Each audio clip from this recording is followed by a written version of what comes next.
Dando seguimento, a Cabala ensina que as energias percorrem a árvore da vida desde a unidade, Keter, marcada pelo número 1, até a manifestação formal e substancial. O mundo é a matéria tal qual os conhecemos, e os percebem os sentimentos e os sentidos. Esses fluxos de energias ou vibrações quase imperceptíveis são chamados emanações e conformam qualquer manifestação, seja qual for o gênero, a espécie, forma, o tipo ou a dimensão em que ela se expresse.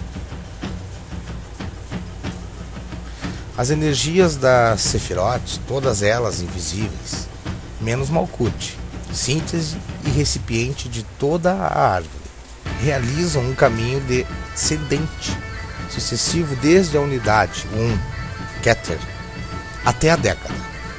A Terra, ou Malkuth, 10, que é um reflexo invertido de Keter. 10 igual a 1, mais 0 igual a 1. Os demais Sefirotes, ou numerações, são tomadas como intermediárias entre a imanifestação e a manifestação, diga-se passagem, e se as considera como os distintos aspectos ou atributos de uma só e mesma energia, tal qual as formas que tomasse um fio de água ao baixar da montanha, manancial, ribeiro, remanso, cascata, afluente, rio, etc., até chegar ao mar. O modelo da árvore da vida sefirótica ordena de maneira prototípica, digamos assim, as forças verdadeiras que constantemente produzem o fato criacional, ou seja, o dissenso das emanações espirituais se conformam posteriormente àquilo que vulgarmente chamamos matéria, ou plano físico ou ívico. Portanto, graças à familiarização com essas energias, ou seja, com sua apreensão, pode-se tecer o sentido analógico de vibrações e correspondências que mantêm entre si ligado o universo entre seus aspectos visíveis e invisíveis, materiais ou imateriais, com o propósito de ascender a outros planos de identificação com o ser universal por meio dos veículos herméticos e da doutrina tradicional. Na continuidade, vou te oferecer outras correspondências astrológicas e alquímicas do diagrama. Também incluí nele o Ein Sof, que é o sem fim, que se acha acima de Keter, simbolizando o não ser, ou autenticamente metafísico e supracósmico, inclusive o não manifestado nem sequer como princípio. Com o objetivo de ir carregando as esferas da árvore da vida com ideias que sirvam de suporte à meditação e promovam a realização, queremos adicionar alguns elementos referentes às suas relações astrológicas que nos ajudarão a compreendê-los melhor. Elas estão vinculadas com as 9 esferas da cosmologia tradicional, 7 delas correspondentes aos planetas. Em Sof, o não ser, assimilado pelos cabalistas muitas vezes ao nada supraessencial, ou seja, a vacuidade, encontra-se além do firmamento, e a ele se chega atravessando Keter, a quem se pode atribuir o simbolismo da estrela polar como porta dos deuses, verdadeira pedra filosofal, da qual prende o prumo do arquiteto do universo. Este astro reina no Empíreo, lugar do fogo puro e eterno, lugar do céu em que os arcanjos, anjos e bem-aventurados gozam da presença perene da Suprema Deidade, pois nele converge o eixo central, sendo as estrelas fixas e incorruptíveis, assimiladas a Hokmah. A Binah se relaciona com Saturno e Cronos, o Cronos, o tempo vivo e sempre presente, que, devorando seus filhos, a criação inteira regenera perenemente e faz possível que os seres manifestados regressem à sua imanifestada morada externa, sendo este o pai de Zeus ou Júpiter, reino do Olimpo, que como recebe, governa e legisla a criação inteira. Geburah, o rigoroso destruidor, é assimilado a Marte, deus guerreiro, e Tiferet, a beleza divina, centro dos centros. Relaciona-se claramente com o Sol.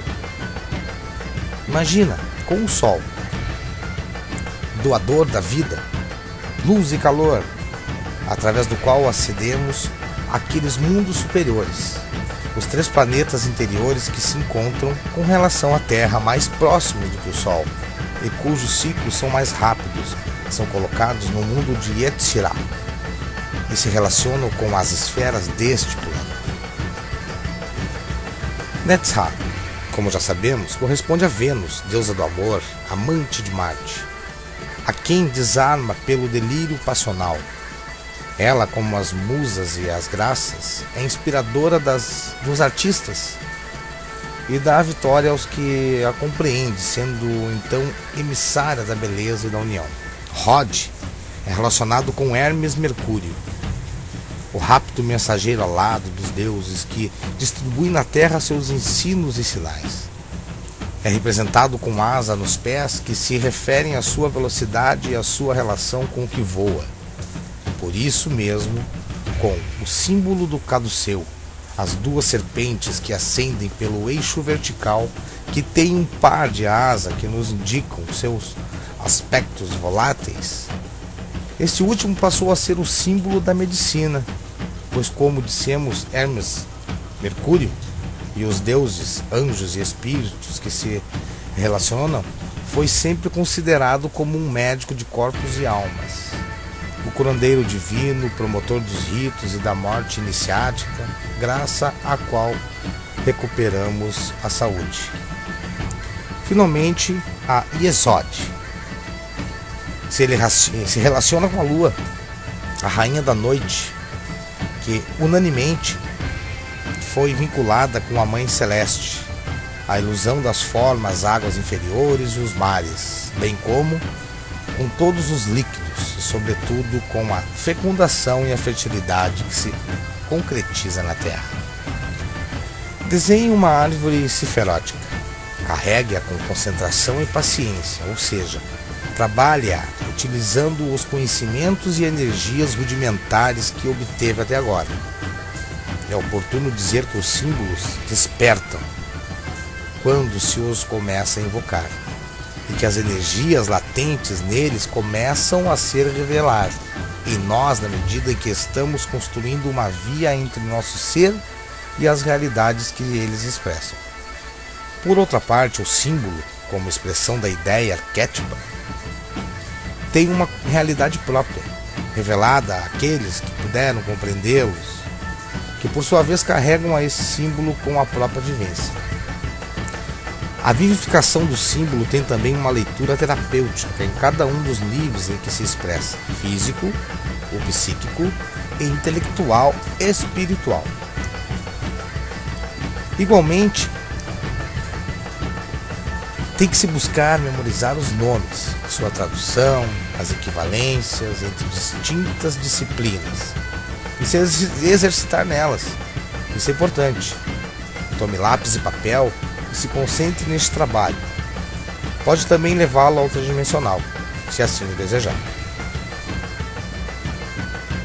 Os nomes hebreus dos Sefirot têm um sentido mágico e teúrgico, que excede sua simples tradução à língua profana. Esses nomes de poder devem ser memorizados corretamente e invocados em alta voz, seja de maneira metódica ou quando se julgue oportuno em relação a fatos e momentos cotidianos. Por esta razão, localizar determinados acontecimentos externos e, sobretudo, realidades internas nos distintos níveis de si mesmo são atividades sumamente convenientes.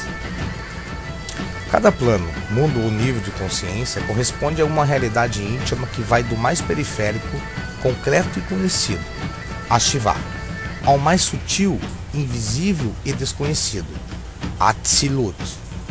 Estas divisões do diagrama plano são também mundos ou níveis que os homens portamos dentro de nós. Nós, homens, do conhecido e grosseiro ao profano e desconhecido.